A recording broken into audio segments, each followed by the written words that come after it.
Yeah, ask me whatever you want. How y'all doing today? Just stay up late watching Washington State the other night. Yeah, I stayed up late watching Clemson, peeking at Washington State. Yeah. What do you think of that whole situation? Yeah, I didn't really see much of the game. I know they had an incredible comeback, so obviously they're going to address some things defensively, but that was a barn burner. I mean, I will tell you, I probably spent more time on the Clemson stuff than I did watching that one. Was the offensive line that you guys started the other night the least experienced group of five that you've ever gone into a game with? You had 10 career starts going into that game. Probably. You know, I didn't go compare it to other years or teams, but I think we know that as a staff going in with regards to number of starts and experience and you know, our age and the years that our guys are in. So it's a process. You know what I mean? It's just like building the offense or building the team. You're doing that with each unit too, and I think. The key for us is not to lose sight of the process. We just have to make sure we know where we're going. We have a plan. We believe in the plan. We like it. And you know, if there are growing pains on the way there, that's the way it is. But the good thing in the process is that our guys are working their butts off, and we are getting better, and we're doing things better that we didn't do well last week or the week before, and we've got to keep doing that. And eventually those improvements are going to pay off for us. How would you evaluate the O-line's play against Appalachian State, and looking forward to Clemson, potentially without Heck? What kind of things do you need to do to get them? You know, Stacy comes in after grading them all. I look at them. We watch them as an offensive staff. I think we felt like we did some good things. We did a better job protecting Sam. You know, you got to see a little bit of what we can do down the field when Sam is protected. I thought we were able to get into some space with the receivers, and those guys made some plays. We did some nice things in the run game in the second half at the O-line spot.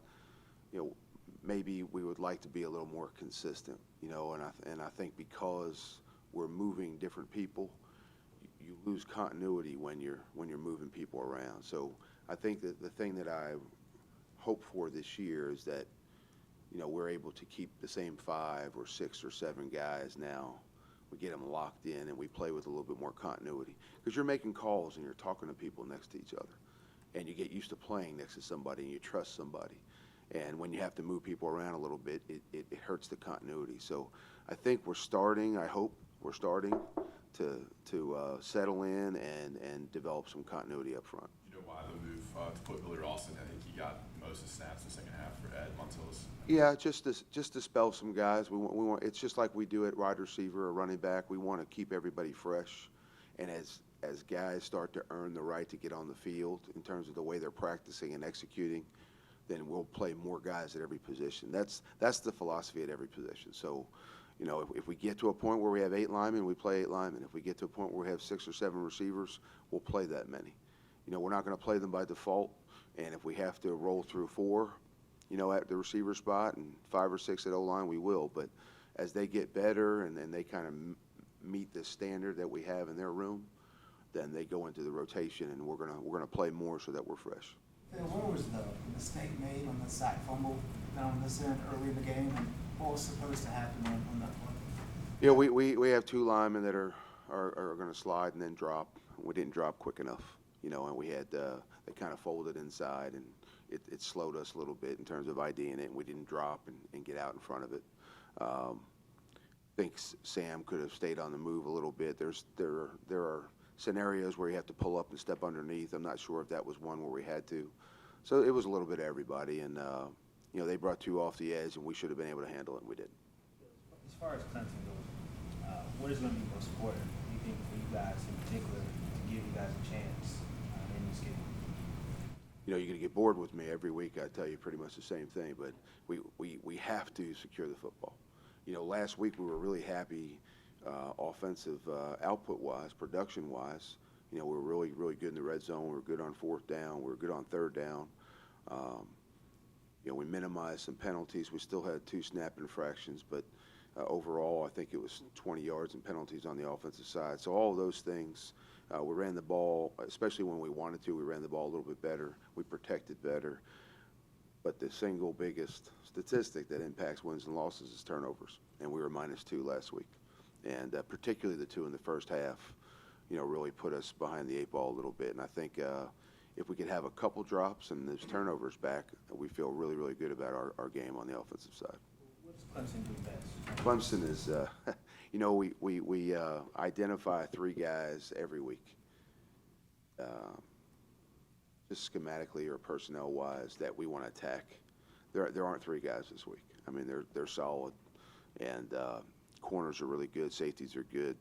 Defensive line is different than the D-line that they had. They had those 4 freaks last year, but they're extremely well coached. I heard Coach Brown talking, and he's describing the team exactly the way we see it.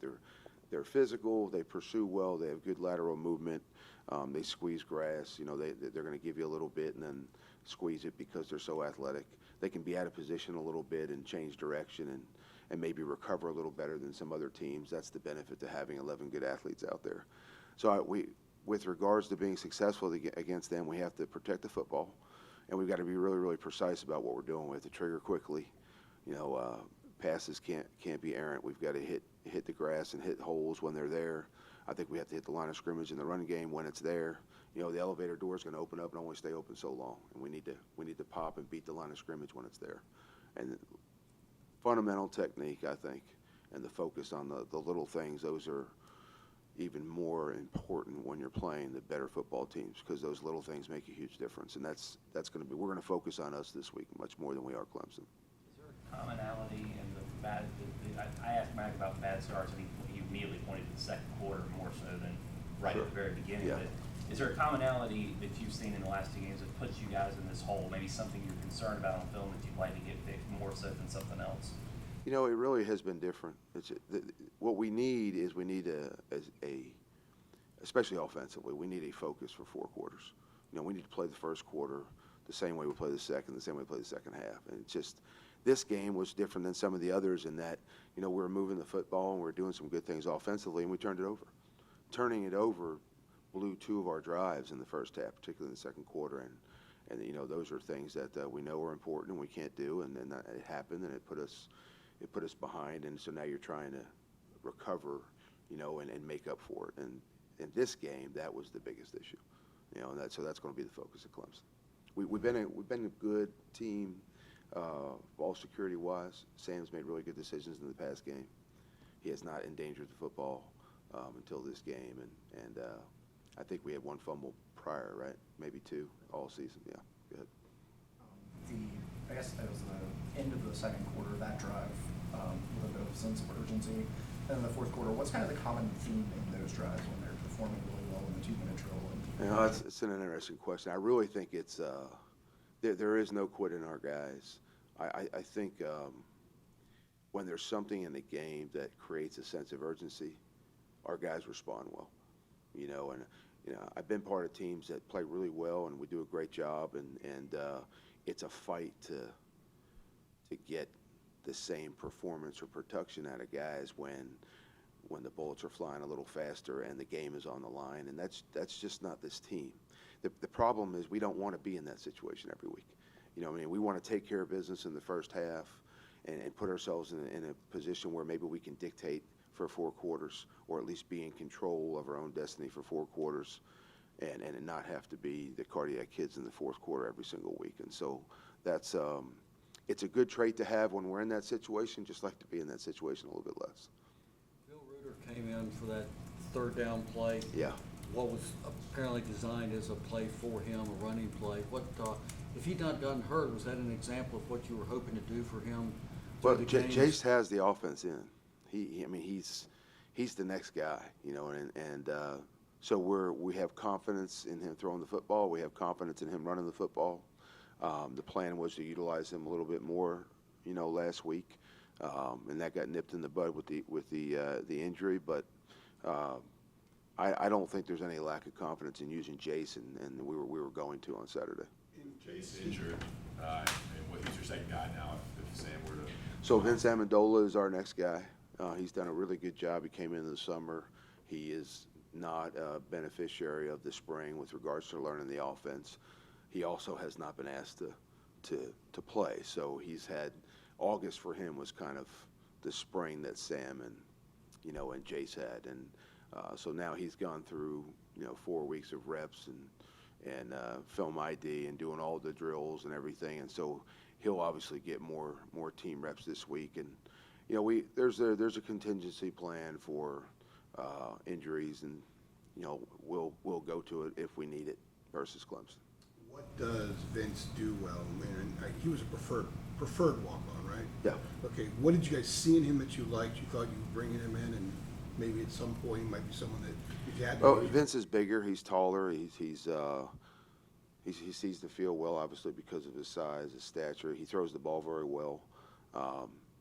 And with him right now, it's just the playlist would be smaller because he doesn't have the same amount of work and investment and time and the things that we're doing. So when you have to go with a younger quarterback, just like anywhere else, you're gonna minimize the play sheet a little bit and give him a smaller focus and kind of lean on those plays that maybe promote what he does the best. Phil Mack talked about injuries and limited depth, making you guys simplify a little bit. What's the challenge in simplifying enough the players that you have versus making sure you don't simplify too much to make it easier on the defense? Well, one of the biggest benefits on the offensive side is we're simpler to begin with, and our twos get, and I've said this before, our twos get the same amount of reps. The white group gets the same amount of reps as the blue group, so they are getting the same training and the same study, and so I don't know that we need to cut things out and simplify it that way. I think sometimes, though, when you have, like we're talking about with an inexperienced quarterback, instead of having the volume of things that you might carry in with the veterans or the guys that have been playing, you might hone in on your focus a little bit just so they have less to think about, because you want them to play aggressively and you want them to play fast, and they can't do that if they have to think too much. So there's a happy medium there. Where can they keep playing instinctively without us being too simple? And that's the fine line we're trying to find when we play a younger guy. All good? Thank you.